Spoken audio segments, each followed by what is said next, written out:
Bonjour, bienvenue au cours de dessin de détail et d'ensemble. Cette semaine, au chapitre 3, nous allons parler de la théorie avancée des mises en plan et il y aura une deuxième partie, une deuxième vidéo qui sera disponible, qui est sur la théorie de cotation, les règles de cotation. Donc, cette semaine, dans ce module, nous allons parler des projections orthogonales américaines.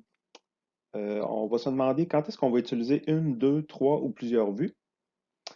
Nous allons voir plus en détail les fonctions SolidWorks pour créer des vues de type coupe complète, coupe brisée à plan parallèle, coupe brisée séquente, les vues auxiliaires, comment rogner des vues. On va faire des vues de détail, des coupes locales, des sections supprimées, des vues interrompues. Et dans la partie 2, qui est une autre vidéo séparée, on va parler des règles de cotation. Donc, première chose, on va se demander les projections orthogonales qu'on a présentement, qu'on utilise présentement au Canada. C'est des normes qui sont semblables à ceux qu'on retrouve aussi aux États-Unis. Donc, c'est des normes américaines et canadiennes qui ont le même type de projection. Euh, les échanges commerciaux entre les deux pays sont assez importants, donc on a des standards qui se rapprochent beaucoup. Euh, donc, la façon de fonctionner, c'est qu'on imagine qu'on prend une photo de la pièce. C'est ça qu'on voit ici du côté, je prends mon crayon, c'est ça qu'on voit ici du côté gauche. Donc, imaginez qu'on prend une photo du dessus de la pièce, on prend une photo du côté de la pièce, on en prend une de face, etc. Tout le tour de la pièce. Et ça finit par nous donner une boîte comme ça qui contient chacune des faces de la boîte contient des photos de la pièce, en fait. Et ce qu'on va faire, c'est qu'on va déplier chacune des faces et ça va nous donner les projections orthogonales qu'on connaît. OK? Donc, ce type de projection-là est utilisé pour les vues extérieures, comme on voit ici, mais c'est aussi le même principe lorsqu'on va travailler avec des vues en coupe, des vues auxiliaires, etc. Donc, tous les types de vues finalement qu'on va faire vont respecter la même orientation qui correspond là, aux normes en Amérique. En Europe, je ne vous en parle pas pour pas trop pas trop vous mélanger avec ça, mais c'est le contraire. Donc, c'est comme si la vue de gauche se ramasserait à droite. OK. Quand est-ce qu'on va utiliser une vue, deux vues, trois vues ou plus? En fait, le, le but, c'est d'utiliser le moins possible de vues. OK? On veut que nos dessins soient les moins compliqués possibles. Donc, on ne rajoute pas des vues pour le fun de mettre des vues sur une feuille. Donc, notre objectif, c'est de bien représenter tous les détails géométriques de la pièce, mais avec un minimum de vues, d'informations sur notre dessin. Donc, si vous avez une vue qui n'a pas de détails intéressants, qui ne démontre pas aucune cote, aucune géométrie qui est bien représentée, ben, cette vue-là n'a pas besoin d'être là. Donc, il faudrait l'éliminer pour faire de la place pour les autres vues, puis pouvoir agrandir les autres vues du dessin. Donc, premier exemple, quand est-ce qu'on peut utiliser une vue pour une pièce? C'est bien sûr que c'est pour des pièces simples. Donc, le premier exemple, ce serait une plaque découpée.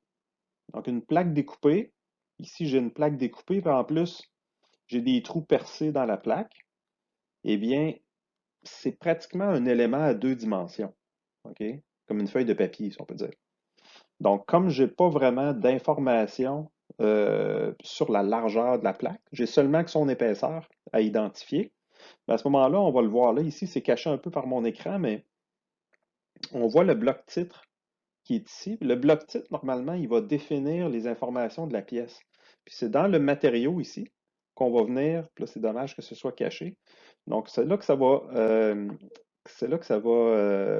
afficher l'épaisseur de ta plaque. Donc, on va dire matériaux, supposons de l'acier, un quart d'épais.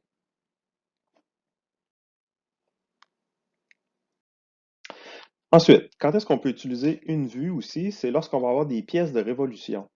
Donc, qu'est-ce que c'est une pièce de révolution? C'est une pièce qui est fabriquée sur le tour.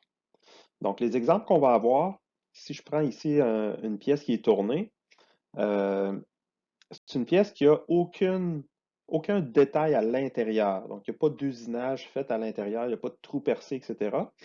Donc, c'est le genre de pièce que, finalement, si je fais deux vues avec ça, soit que je mets les dimensions sur la vue de droite, ou de gauche, c'est-à-dire, ou sur celle de droite.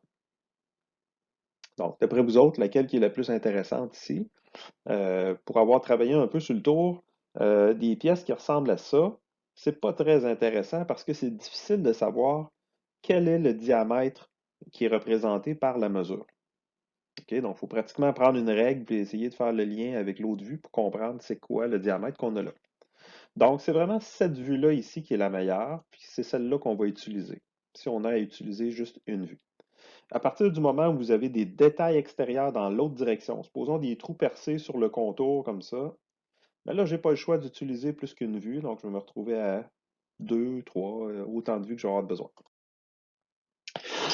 Ensuite, autre type de pièce qu'on va utiliser seulement qu'une vue sur un dessin, c'est lorsque vous avez une pièce tournée, encore une fois, mais que cette fois-là, vous avez des détails à l'intérieur. OK? Donc ici, j'ai un trou percé et j'ai des congés, pas des congés, oui, c'est ça, des congés, des arrondis. Et puis, je veux représenter des dimensions là-dessus. Donc à ce moment-là, je n'ai pas besoin d'une vue de côté ici pour me montrer c'est quoi le plan de coupe. Si par défaut, je n'ai pas d'autre vue, c'est que cette pièce-là est vraiment simple, c'est juste une pièce tournée. Ensuite, on va utiliser deux vues lorsqu'on a des détails à montrer dans deux directions différentes. Comme par exemple la pièce tournée que j'ai ici, j'ai des trous percés. Donc, ces trous-là ici. Euh, donc, c'est important d'avoir des mesures pour identifier c'est quoi ces trous-là. Donc, on a des diamètres, etc., qui sont donnés. Et puis, on a tout de même une vue de côté ici en coupe qui va nous montrer tous les détails concernant les diamètres, les profondeurs, etc.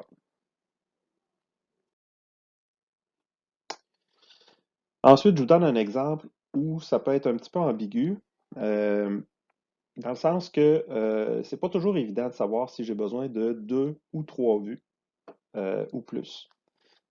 Si je prends cette pièce-là, par exemple, vous voyez que les vues que j'ai marquées en rouge avec un X, c'est des vues qui contiennent des pointillés, donc qui ne montrent pas très bien c'est quoi la géométrie, alors que les vues que j'ai mis en vert ici, donc ces deux-là, vont nous permettre de bien voir la forme de la pièce. Par contre, si je n'avais pas la vue isométrique, ce serait difficile de comprendre c'est quoi cette affaire-là. OK? Est-ce que c'est une pente? Est-ce que c'est une pente dans deux directions, donc un angle composé? Euh, Est-ce qu'il y a une courbure là-dedans? Probablement pas. Mais pour quelqu'un qui est un peu moins habitué, ce serait difficile de comprendre la pièce.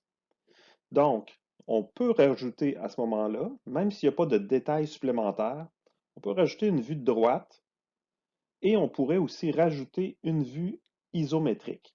Puis là, la vue isométrique va me donner l'information, je dirais, plus visuelle, qu'en un seul coup d'œil, je suis capable de comprendre la forme de la pièce. Donc ça, c'est vraiment une bonne utilisation d'une vue isométrique. Bon, en général, les vues isométriques, on ne veut pas utiliser ça. OK? Pourquoi? Parce que ça prend de l'espace sur notre feuille. Cet espace-là est essentiel pour faire des vues ortho, donc des vues à 90 degrés, qui sont les plus grandes possibles. OK? Parce que j'ai des mesures à mettre sur ces vues-là et ça devient difficile dans les petits formats de feuilles qu'on a de placer beaucoup de mesures sur une pièce qui pourrait être complexe, par exemple.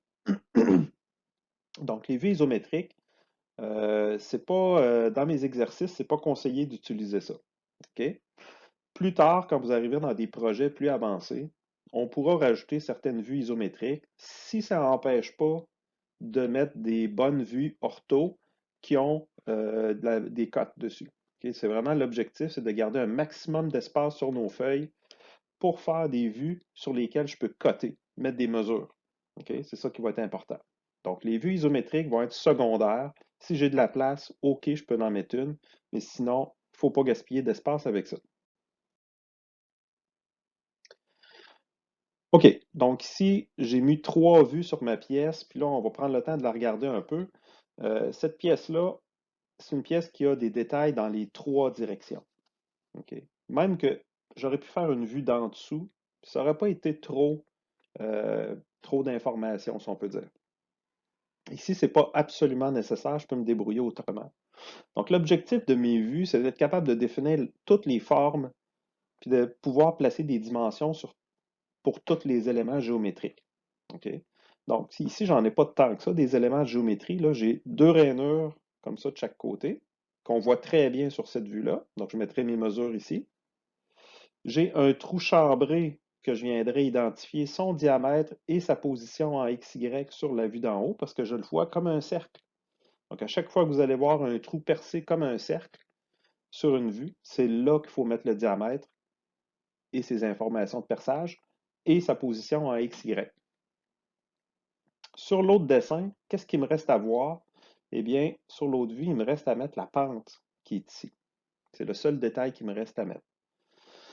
Par la suite, je vais avoir les dimensions hors tout de ma pièce. Donc, les longueurs totales, hauteur, comme ceci, et la largeur de ma pièce. Là, remarquez où je les mets, ces mesures-là. Je vais essayer d'utiliser toujours cette zone-là, puis cette zone-là ici. OK? C'est comme mes trois zones préférées pour mettre des mesures sur ma feuille. Fait que là, ayant ça, j'ai réussi à faire toutes les mesures sur mon dessin. Donc, les trois vues que j'ai là, c'est le minimum qu'on peut faire. On ne peut pas mettre moins que ça. Maintenant, on va regarder quelques fonctions sur SolidWorks. Donc là, on est rendu à regarder comment on va faire des coupes sur SolidWorks, comment on va faire des vues agrandies, etc. Donc, c'est des fonctions qu'on va voir sur SolidWorks. OK, donc on bascule l'écran vers SolidWorks. On va y aller avec une pièce de démonstration qui est la butée mobile de notre étau, qu'on connaît bien. Donc, première chose qu'on va faire, c'est qu'on va créer une mise en plan à partir de cette pièce-là pour pouvoir faire la démonstration. Donc, on se souvient, on l'a fait un peu la semaine passée. Donc, on arrive ici, on va créer une nouvelle mise en plan à partir de la pièce. On va choisir un format B en pouces pour avoir de la place pour travailler sur notre feuille. Et dans ma palette des vues, ici, je vais choisir la vue de dessus, puis je vais l'amener sur ma feuille. Malheureusement, la personne qui a fait le dessin n'a peut-être pas super bien choisi ses plans de travail, ce qui fait que j'ai une pièce qui est orientée de côté. Est orientée de côté parce qu'on le connaît, le projet de l'étau, on en a fabriqué l'année passée. On sait que l'orientation devrait être autrement que ça dans l'assemblage. Donc ça, c'est une règle de dessin. Les dessins de détail doivent toujours avoir la même orientation que ce qu'on utilise dans les assemblages. Donc, pour ma pièce, ce que je vais faire, je vais la sélectionner, je fais bouton droit et je vais aller dans Zoomer, translater, faire pivoter et je vais faire une rotation de la vue. Donc, je vais tourner ma vue comme ça, je la tourne avec ma souris, puis je la relâche à la bonne position. Ça correspond à moins 90 degrés dans ma petite boîte ici en haut. Donc, je fais appliquer ça, on ferme ça. Puis là, mon échelle, pour l'instant, on va l'essayer avec l'échelle qu'on a là. Si on voit que c'est trop petit, on pourra grossir notre vue un petit peu plus tard. Donc là, je ne rajoute pas trop de vues pour l'instant. Donc, on pourrait peut-être se rajouter une vue de côté. C'est ce qui est suggéré dans les notes de cours. Donc, je vais y aller avec ça. Ça ne changera pas grand-chose pour nous autres, mais elle va servir un petit peu plus tard. Donc, on peut la faire tout de suite. C'est un peu la première fonction qu'on voit dans les fonctions de vue plus avancées. C'est la fonction vue projetée. Cette fonction-là va me permettre de rajouter des vues supplémentaires alors que j'ai déjà inséré ma première vue. OK? Donc, celle-là ici, comme ceci. On va s'en servir tout à l'heure. OK, première fonction qui est nouvelle aujourd'hui.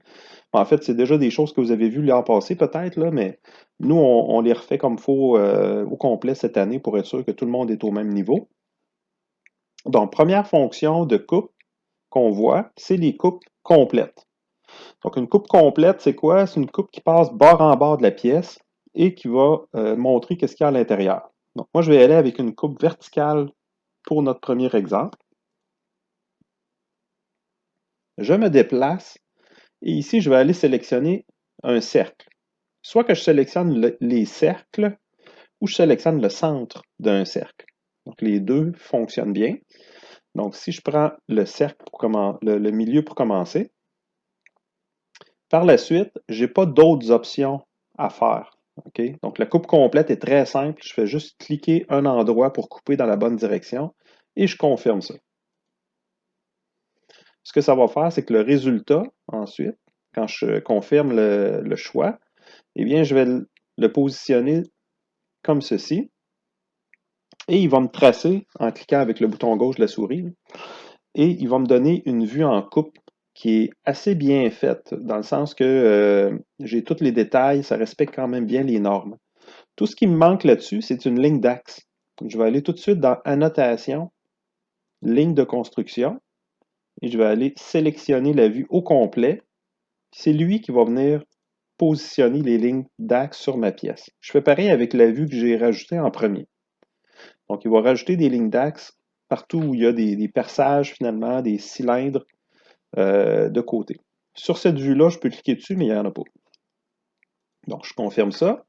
C'est assez important de mettre les lignes d'axe en premier parce que nous, on a à faire de la cotation sur ces pièces-là, puis les lignes d'axe servent à rattacher des cotes. OK, donc une fois que vos lignes d'axe sont faites, on va y aller avec un deuxième type de vue qui est la coupe brisée à plan parallèle. Donc, encore une fois, dans Disposition, Vue en coupe, et je prends encore une coupe verticale. OK? C'est lorsque je vais arriver pour faire des options supplémentaires que là, je vais choisir autre chose. Donc, pour ce deuxième exemple-là, je vais aller choisir le centre du grand cercle qui est ici. Et là, je ne fais pas OK. Je vais aller choisir décalage simple. Et ça va me permettre de choisir un point de changement de direction. Donc, si je clique ici, par exemple, je vais pouvoir me déplacer avec la souris et aller choisir le centre du deuxième cercle qui est là. Puis là, à ce moment-là, je confirmerai la sélection avec le crochet OK. Faites attention lorsque vous faites les coupes, vous pouvez inverser la direction de la flèche. Donc, si je clique sur le bouton Inverser la direction, il fait ma coupe dans l'autre sens. Maintenant, si moi je veux placer mon résultat de la coupe de ce côté-là, ben, le standard veut que la flèche pointe dans le sens qu'on va prendre la photo de la pièce coupée. Donc, imaginez, je prends ma scie, je découpe ma pièce comme ça, et le résultat que ça me donne, supposons que j'enlève le morceau qui est de trop, ce qui me reste ici, je le prends en photo. Donc, je prends ma photo dans la direction de la flèche. Et le résultat va être de ce côté-là. Okay? C'est toujours le même standard. Ça, faites attention parce que je n'aime pas bien ça, enlever des points sur des dessins qui sont bien faits, mais que les coupes sont toutes inversées. OK, donc, on rajoute des lignes d'axe pour cette pièce-là aussi. On se souvient comment faire dans les annotations. Et voici le résultat, très simple, très facile à faire. Remarquez une chose, puis ça pourrait être une question que certains pourraient se poser, c'est que ici, j'ai un changement de direction. Donc, ce que ça pourrait faire, c'est que ça pourrait créer un plan supplémentaire ici. Donc, ce qui pourrait résulter à une ligne droite qui pourrait passer dans ma pièce. Mais il n'y en a pas. OK? C'est SolidWorks, il fait bien son travail ici parce que dans les standards de dessin, il ne faut pas rajouter une ligne ici. Donc, c'est comme si on coupait la pièce puis qu'il y avait une transition lisse qui se fait entre les changements de direction. Okay? C'est pour éviter de la confusion qu'on pourrait croire qu'il y a une vraie surface à ce niveau-là. Okay? Donc, SolidWorks fait bien le travail. Vous n'avez pas à changer quoi que ce soit. À l'époque, jadis, il y a quelques années, SolidWorks n'était pas aussi bon que ça, puis il fallait aller enlever manuellement la petite ligne qu'il nous faisait. OK, deuxième exemple que je vous fais aujourd'hui, on va passer à une deuxième pièce, c'est la coupe séquent. Donc, on va prendre cette pièce-là. Les coupes séquentes, c'est un genre de coupe que vous allez retrouver surtout sur des pièces rondes comme ça.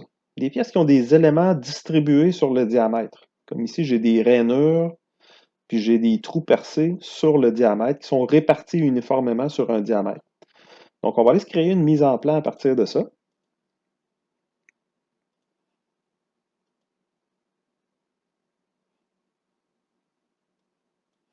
Et puis, dans ma palette des vues ici, je vais aller choisir vue de face. Et je confirme. Là, vous avez vu, il m'a fait une ligne d'axe. Il l'a fait automatiquement en insérant la vue. C'est peut-être pas la meilleure ligne d'axe du monde, ça. Donc, je vais vous montrer comment faire une ligne d'axe qui serait meilleure que ça. Dans les notes de cours, il n'en parle pas vraiment, mais moi, je vous donne la bonne façon de faire. Donc, si j'ai 3 éléments répartis sur le diamètre, je vais supprimer ça. Je dois tout supprimer au complet le travail qu'il a fait, là. Je vais aller dans Annotation, dans Axe de centrage, et ici, vous avez une option qui s'appelle Axe de centrage circulaire. Ça serait la meilleure façon de travailler avec la fonction pour faire les lignes d'axe. Donc, ici, dans les options, je vais juste vérifier pour être sûr. J'ai ligne circulaire, ligne radiale, axe de centrage. En tout cas, on va l'essayer, on va voir ce que ça va donner. Désolé, je ne l'avais pas essayé avant, ça, là, mais on le fait. Donc, première chose qu'on va faire, c'est qu'on va sélectionner le cercle, comme ceci. Puis ensuite, je sélectionne les éléments autour. Là, voyez-vous, il est apparu une espèce de symbole là, propagé qu'on appelle. Si je clique dessus, on va regarder ce qu'il fait. Ah, ça, c'est bon, ça. Donc, voyez-vous, il a rajouté des petites lignes ici. Ces petites lignes-là, dans le fond, c'est ça qui indique l'axe de mes trous. Qui fait tout le travail d'un seul coup. Si je fais OK, vous pourriez garder ce X-là, ou vous pourriez carrément le supprimer, celui-là. On en a fait plusieurs. Oh, là, je pense qu'il va tout supprimer d'un coup si je fais ça. Ah non, OK, c'est bon ça. Et puis, ce qu'on aime bien aussi, c'est quand les lignes d'extension ici vont se rejoindre au centre, comme ceci. Excellent. Donc ça, c'est une meilleure représentation des axes des perçages. OK. Donc ça, c'était juste une petite parenthèse. Maintenant, la coupe de type plan séquent, encore une fois, il y a juste une fonction de vue de coupe. C'est les options qui vont changer. Donc ici, je vais utiliser ce qu'on appelle le mode aligné. OK? Dans les normes de dessin, ils appellent ça une coupe brisée à plan séquent, mais dans SolidWorks, ils appellent ça aligné. Donc, la façon de faire, c'est que je vais cliquer premièrement le centre du cercle, comme ceci. Deuxièmement, je vais cliquer le trou qui est du côté droit. Et après, je vais cliquer le trou qui est en bas ici. Puis là, ce que ça va donner, ça va être une belle coupe uniforme. OK? Je donne un autre exemple. Supposons que j'avais fait une coupe droite. Je passe ici, coupe verticale, pile au centre. Regardez le résultat que ça me donne. Si j'ai des mesures à mettre sur cette pièce-là, celle-là, c'est la vraie version réaliste, mais celle-là, c'est une version qui est plus facile à représenter. OK? Le problème qu'il y a avec la vue, la deuxième vue que j'ai faite, c'est que j'ai l'impression que la partie supérieure ici, c'est un gros bloc plein de matière. OK? Tandis que celle-là, ça donne une meilleure aperçu, je dirais, là, de la forme de la pièce. Mais effectivement, c'est une vue qui est légèrement déformée. Donc là, pendant que je vous parle, je vais rajouter des lignes d'axe là-dessus. Excellent, il faut toujours le faire à chaque fois. Donc, ce serait ça la coupe séquente qu'on va utiliser quelques fois. Vous verrez, c'est assez rare qu'on va se servir de ça, une coupe séquente, mais la fonction existe, puis je vais vous la montrer parce qu'il pourrait y avoir certaines pièces, soit dans des exercices ou dans des projets que vous aurez utilisé ça. Donc, là, on en a vu 3 jusqu'à date. Coupe complète, coupe brisée à plan parallèle et coupe séquente. Excellent. On continue. Prochaine coupe. En fait, ce n'est pas une coupe, c'est une vue. Donc, on va aller voir la vue auxiliaire. Pour ça, les vues auxiliaires, vous avez besoin absolument d'une pièce qui a des surfaces inclinées. Donc là, on va aller chercher un exemple. Donc, dans vos exercices, il y en a une qui s'appelle la cornière de commande. Donc, c'est une pièce qui est inclinée comme ça. Et nous, on va essayer de faire une vue, une mise en plan de ça. Donc, si je m'en vais ici, créer une mise en plan, format B.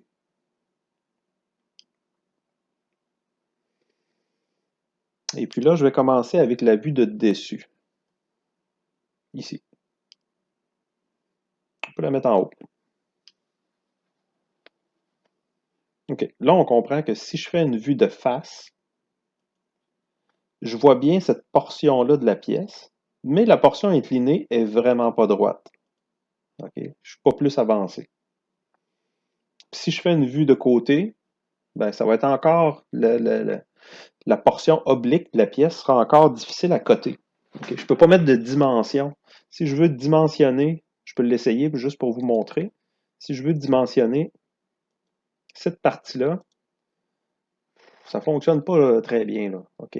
Donc, c'est pas une vue. Il va nous mettre un chiffre, mais ce chiffre-là n'est pas bon. OK? Puis quand on roule, là, il arrive des problèmes là, avec ça. Là. Pas, le logiciel n'est pas fait pour ça. Là. Donc, je vais juste faire undo. OK. Donc, ce serait quoi la stratégie ici? En fait, il y en aurait deux façons de faire. Je vais vous donner deux façons différentes que vous allez pouvoir utiliser au besoin. Donc, la première façon, comme je vous avais expliqué, c'est les vues auxiliaires. Donc là, je la cherche. OK, ici. Donc, la vue auxiliaire, c'est supposé d'être très simple, très rapide, quand ça va bien. OK? Donc, si je me déplace ici et que je sélectionne mon arête, voyez-vous, là, j'ai été chanceux, ça a marché du premier coup. Eh bien, je vais avoir ce qu'on appelle une vue de côté. Puis cette vue de côté-là, je vois la surface inclinée, je la vois comme une ligne droite. Celle-là, je vais la supprimer pour faire plus clair. Donc, voyez-vous ici, là, ma surface inclinée, lorsque j'ai fait ma vue auxiliaire, la surface inclinée est devenue comme une ligne. OK? De ce côté-là ou de ce côté-là, les deux côtés sont devenus comme des lignes. Maintenant, il me reste à replacer un petit peu ma ligne d'axe, ma ligne de coupe, si on peut dire. Là, la ligne de coupe, elle va toujours être n'importe comment. Là. Ils ne sont pas très bons pour placer la ligne de vue auxiliaire, donc il faut la replacer toujours. Et n'oubliez pas que vous avez un petit texte aussi qui vient avec ça. Donc, ça va être important de faire suivre le petit texte avec les vues. Donc, ça, c'est notre première orientation, notre première vue auxiliaire. Si on veut faire le travail, il faut en faire une deuxième. Donc, je reprends encore la fonction. Cette fois-là, je vais sélectionner en dessous, comme ceci, et ça va me donner ma vue en vraie grandeur de ma pièce. OK? Je dois replacer encore une fois mon symbole comme ceci. C'est important de garder les lignes. Il faut garder le lien entre les vues. Vous ne pouvez pas casser l'alignement, là, ça on appelle ça tricher. Là. Donc, si vous cassez l'alignement des vues, l'utilisateur va perdre le fil de ce que vous avez fait avec vos vues. Là. Okay? Il ne saura pas d'où ça vient, cette vue-là. Donc, c'est important de garder ça. Maintenant, vous voyez que ça crée un problème ici. Là. Donc, si je prends celle-là, je vais essayer de réorganiser mes vues, là, mais ça peut être ardu des fois. Là. Donc, celle-là ici, j'essaye de la replacer un peu là. Celle-là, j'essaye de la replacer ici. C'est le genre de cuisine qu'on a à faire à chaque fois. Et là, vous voyez, j'ai un problème. Là. Ça arrive directement dans ma cartouche. Là. Fait que ça, c'est pas très bon. Donc, j'en profite pour vous montrer quelque chose. Je vais double-cliquer sur ma vue ici pour la sélectionner. Là, ce que je vais faire, je vais tracer une spline. Okay, je m'en vais dans Esquisse. Je fais une spline autour de ma pièce, comme ceci. Puis là, rendu là, là, je vais y faire des beaux zigzags, comme ça, puis je vais aller fermer la boucle. Puis là, en ayant ma spline sélectionnée en bleu comme ça, je vais aller dans mes outils de disposition de vue et je vais choisir rogner la vue. Fait que ça, rogner la vue, c'est comme découper ma pièce, découper ma vue. OK? Fait qu'en faisant ça, voyez-vous, il n'y a pas de fonction. Là. On clique sur rogner la vue, il n'y a pas il y a pas d'option. C'est une fonction très, très simple. On fait une spline, puis on sélectionne la spline pour faire rogner la vue. Et ça découpe tout ce qu'il y a dans la spline va rester dans ta vue, puis tout ce qui est à l'extérieur va disparaître. Donc ça vous permet de faire du ménage un peu, puis enlever les choses qui ne sont pas nécessaires.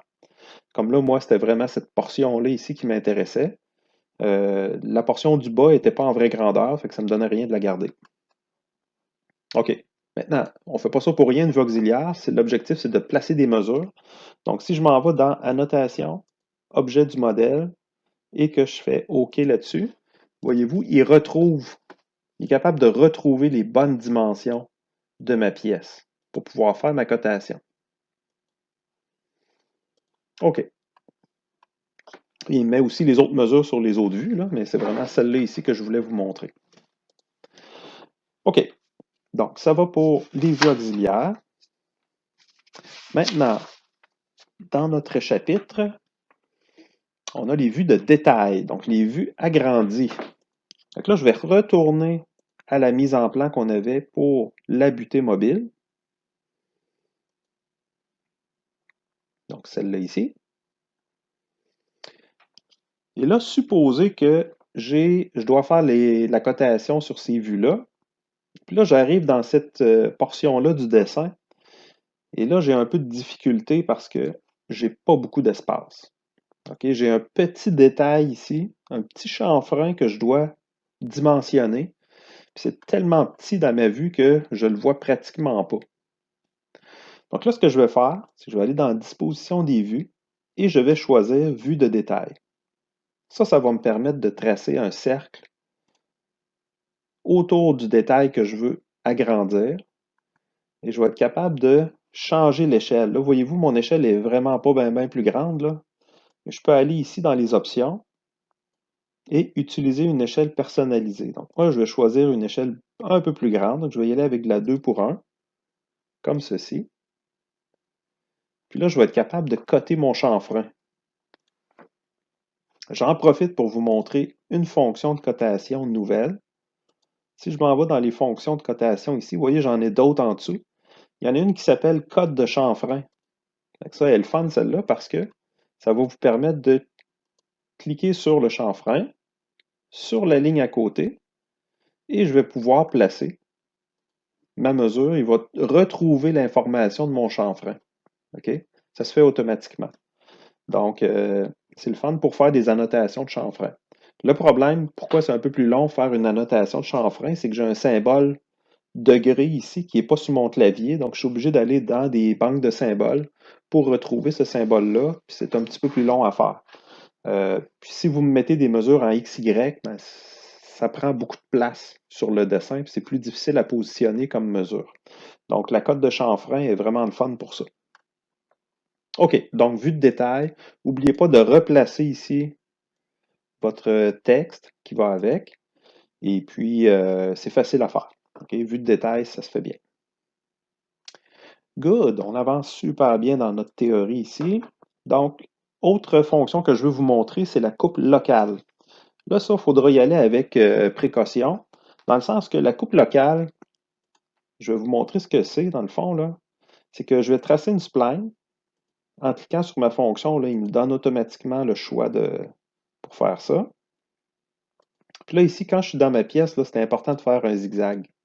Si vous me faites une ligne qui a l'air d'une ligne droite, c'est pas aussi bon parce que l'utilisateur il pourrait avoir l'impression que c'est une ligne de la pièce. OK, donc, il faut vraiment faire un petit zigzag là, pour qu'il comprenne, quand tu regardes la pièce, que ça a été comme une portion arrachée de ma pièce.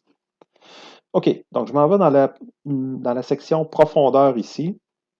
OK, puis là, si je fais rien, là, dans le fond, puis je clique OK là-dessus, il va faire ma coupe à 125 millièmes de profond. OK, ça veut dire que c'est comme s'il enlevait 125 millièmes sur le côté de ma pièce ici. Donc, je me retrouverai à peu près là. Si vous voulez être sûr, cliquez sur Aperçu. OK, donc, l'aperçu va vous le montrer où est-ce qu'il va couper sa pièce. Donc là, il y a la coupe à 125 millièmes. Si je mesurais du bord de ma pièce à aller jusque-là, c'est un 8, 125. Donc là, on pourrait y aller manuellement, puis rajouter de la distance comme ça. Mais là, je n'arriverai pas nécessairement à la bonne position. Puis on ne sait pas nécessairement non plus c'est quoi la profondeur qu'on va avoir.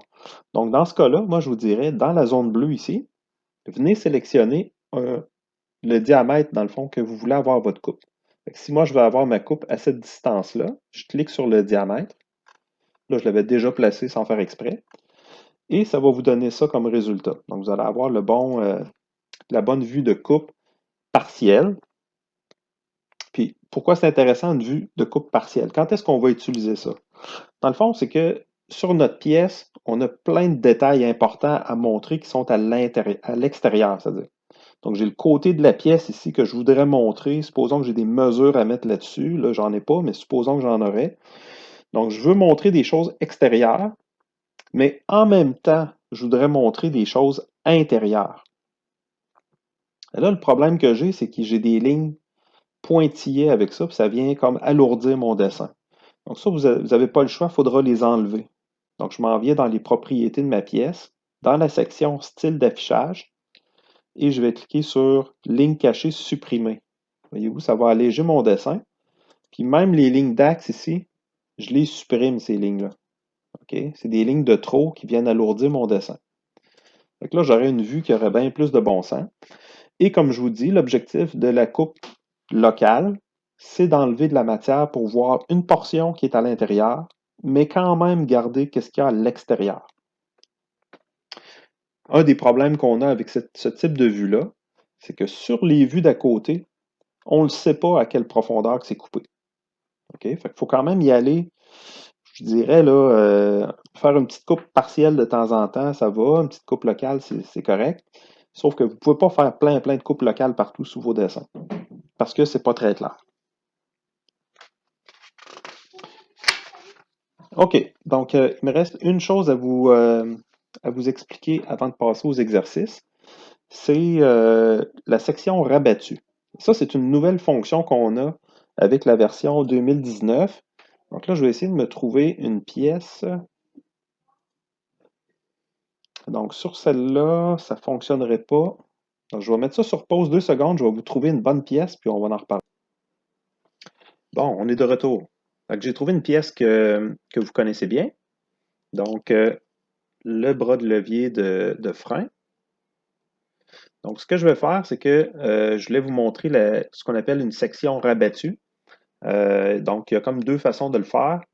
Section rabattue, c'est nouveau avec SolidWorks 2019. On a une fonction qui s'appelle section supprimée. Le nom est vraiment pas très bon. Dans le fond, le nom de toutes ces fonctions-là est vraiment pas bien choisi. C'est soit des versions françaises de France qui n'ont pas les mêmes termes que nous, ou encore c'est des mauvaises traductions là, de l'anglais. Mais bon, peu importe, là, quand on sait c'est quoi, on se fie plus aux icônes. Donc, section supprimée, vous avez deux clics à faire, il faut choisir deux arêtes opposées. Vous allez comprendre où je m'en vais avec ça.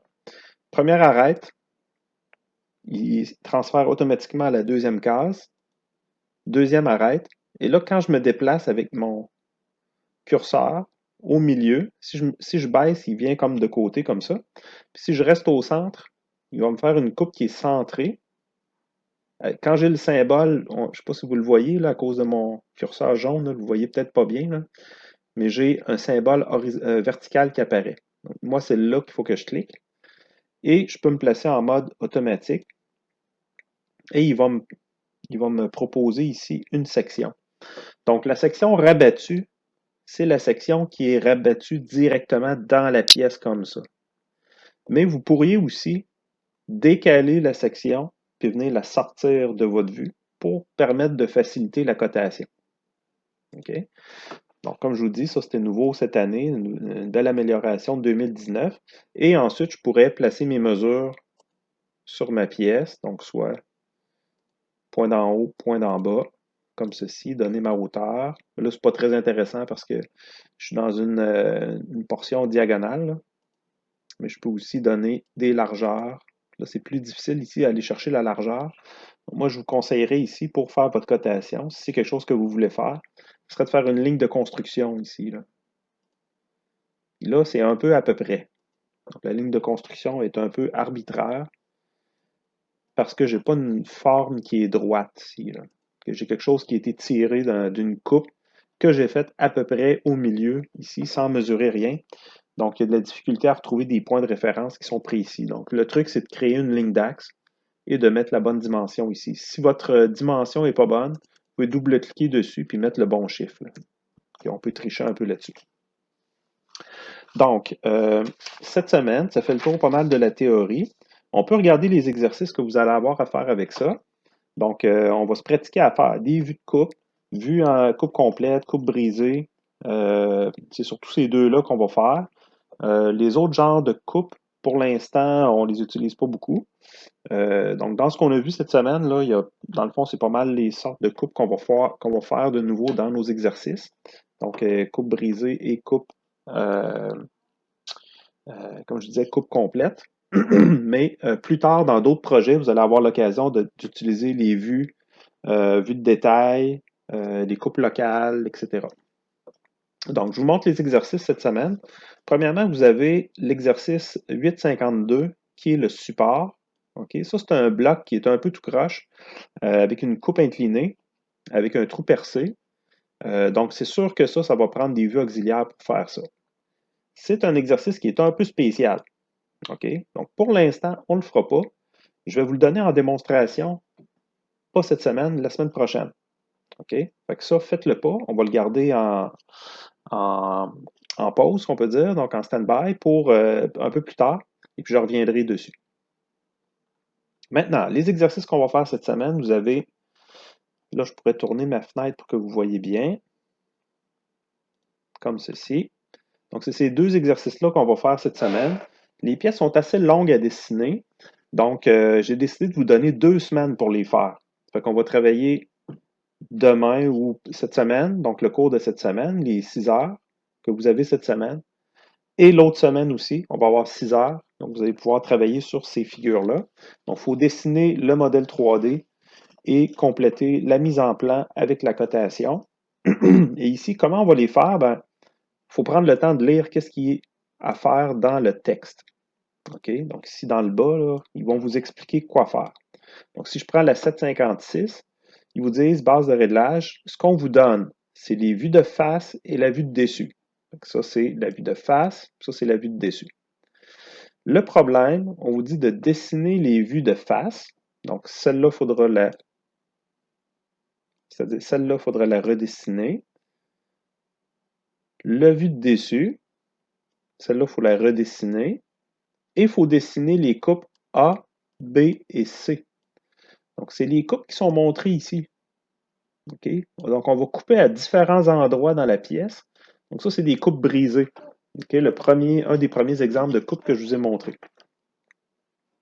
Pour la deuxième pièce, ça va être des coupes complètes. On va avoir la coupe A à faire.